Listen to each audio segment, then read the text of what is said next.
qui revient. Et il se répète toujours dans le même ordre, continuellement. Qui évolue, qui change. Des événements qui évoluent d'une différente intensité, mais sans forcément revenir au point de départ. Prenons l'exemple du marathon d'Annecy. On observe plusieurs comportements possibles. Le coureur régulier qui s'est bien préparé et qui met 6 minutes le kilomètre du début à la fin. Le coureur qui connaît des variations d'allure, mais qui reste régulière, 6 minutes le kilomètre 1, 7 minutes le kilomètre 2 et à nouveau 6 minutes le kilomètre 3. Enfin, nous avons le coureur aux variations irrégulières, qui n'a aucune foulée dynamique, qui traîne, bref, le touriste pas préparé. Ici, on s'intéresse aux coureurs 2 et 3, plus particulièrement.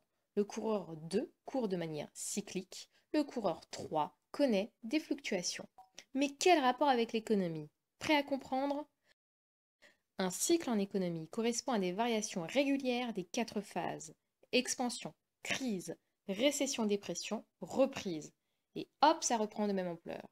Une fluctuation en économie correspond aux variations irrégulières de l'activité économique, donc des variations d'ampleur complètement différentes. Schumpeter distingue 3 types de cycles. Les cycles longs de Kondratiev qui durent 40 à 60 ans au total.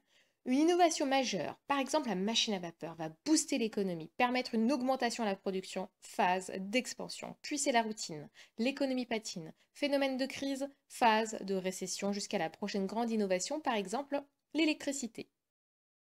Les cycles majeurs de Juglar durent en moyenne 6 à 12 ans. Imaginons tout va bien, nous sommes en période d'expansion, les banques prêtent. La consommation s'envole, la production grimpe, mais la spéculation se propage. Les banques mettent le holà, réduisent leurs prêts en augmentant les taux et là, bim, crise. Les spéculateurs sont sous la paille, phase de récession jusqu'à ce que les banques refassent confiance et prêtent à nouveau.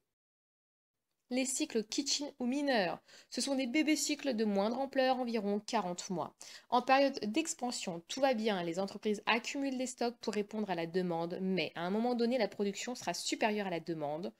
Il faut donc déstocker, d'où la baisse des prix et de la production jusqu'à la prochaine phase d'expansion.